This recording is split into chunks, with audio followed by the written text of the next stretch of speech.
Okay, so the skeleton of a dinosaur was found in Wyoming, USA in 2008. The skeleton is now on display in a shopping mall in Dubai. So it was transported 7,500 miles from Wyoming to Dubai. It's over 155 million years old. It is 80 feet long and 25 feet tall. How far was the skeleton transported? Give your answer in kilometers. So you are expected to recall here that 1 mile equals 1.6 kilometers. So effectively we are doing 7,500 miles times by 1.6. So 7,500, 1.6. So setting this up similarly to before.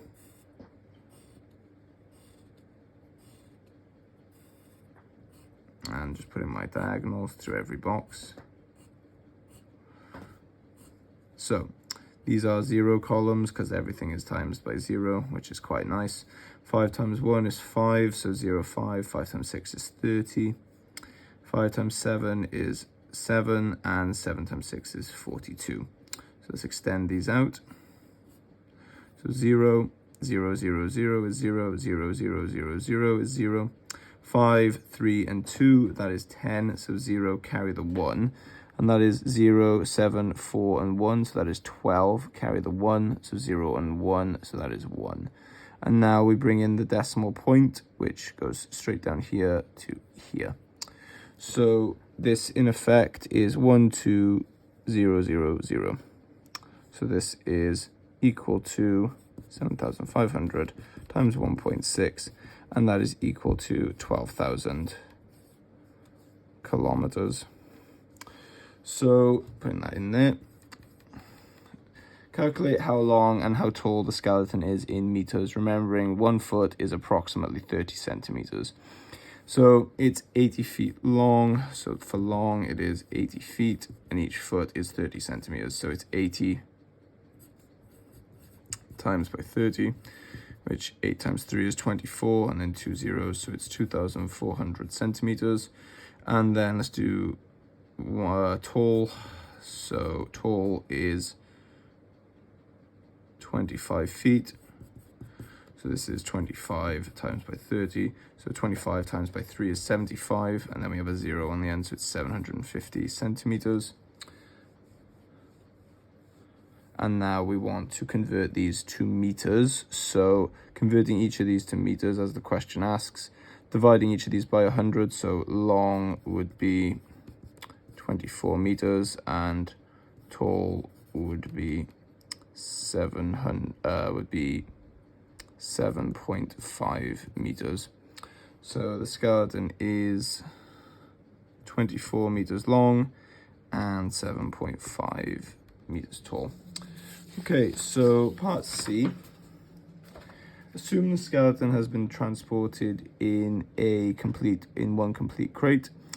The crate is in the shape of a cuboid. Which of the following would be the best estimate for the volume of the crate? Right, so immediately, because we're dealing with volume, these feet squared ones are immediately gone. It must be feet cubed. So the next one to eliminate is this 2,000. It's far too low. So if we remember that the box was 80 feet, well, the dinosaur itself is 80 feet by 25 feet. So this alone, so 80 times 25, is far bigger than 2,000. So this one is definitely not the case. So which of the following would be the best estimate? So essentially, we need to work out what this is, and then we can have a look at what the third dimension would be.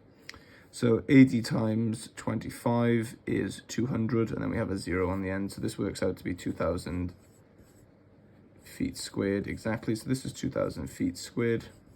And now we need to work out the height of the cuboid, roughly speaking.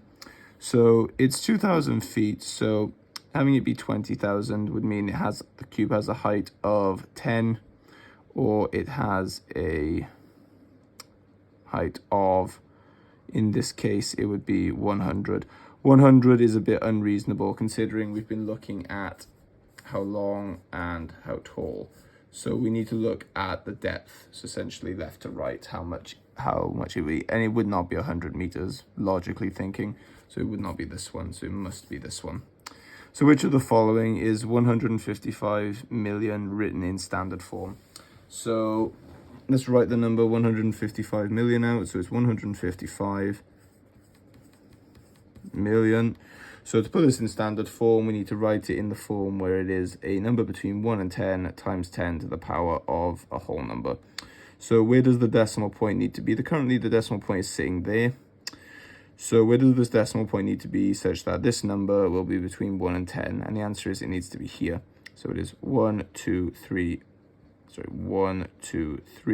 4, 5, 6, 7, 8. It is 8 jumps.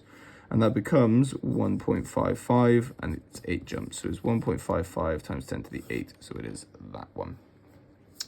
Okay, so in a mountain village, the daily rainfall for April 2021 is given below. So Wesley asks, during April 2021, how many days did it not rain? So explain why it is not possible to answer that question using the table shown. So effectively, the first part of this is being able to read the table. So there were 15 days where there was between no rainfall and 6 millimeters of rainfall. There were 11 days where the rainfall was between 6 millimeters and 12 millimeters. There were 3 days where it was between 12 and 18. And there was 1 day where it was above 18 and below 24. So effectively reading this. So why is it not possible to answer this question? Simply notice that this is a less than or equal to inequality. So if there were days without rainfall, they would be in this interval somewhere. So at most, we can say that there is a maximum of 15 days where there is no rainfall, but it's unlikely that all of these days have no rainfall. It's more than likely that a couple of these did have values between 0 and 6. So to put that into text, the first class includes non-raining days. So the maximum would be 15, but it is unlikely. So calculate an estimate for the daily mean rainfall for 30 days of April. So just doing a quick check, do these add up to 30? Yes, they do. So let's work out the mean. So first of all, if I can read the data, I can roughly work out what the mean is. So the mean is just the total of all the data points, and then we divide by how many there are. So we already know how many there are. There are 30. So we're going to find out what all the rainfall adds up to, and we're going to divide it by 30. So to do that, we cannot actually find it, hence why it says estimate. We are going to estimate it. So there are 15 days where there were between 0 and 6 millimeters of rainfall. So we are going to assume that that was 3 millimeters. We are going to assume that between 6 and 12 was 9 millimeters. Between 12 and 18 was 15. And between 18 and 24 was 21. So now, there were 15 days, and I'm assuming each of them had 3 millimeters of rainfall, so that makes for 45 in total. There were 11 days where I'm assuming there was 9, so there's 99. There were 3 days where I'm assuming there was 15, so that means that is 45. And there is 1 day where I'm assuming it was 21. So now we can work out roughly what the total would be. So that is 45, 99, 45, and 21. So 5 is 10, 9 and 1 is also 10, so that's 20, so 0, 2. 4 and 9 is 13, so that is 15, and then that's 19, and then that's 21. So 1, 2, 2. So it is 210. So now the total is 210. So mean equals sum over amount. So it was 30 data points, and they added to 210. So it's 210 divided by 30. So the answer here is 210 divided by 30, which is 7. So it is 7 millimeters approximately.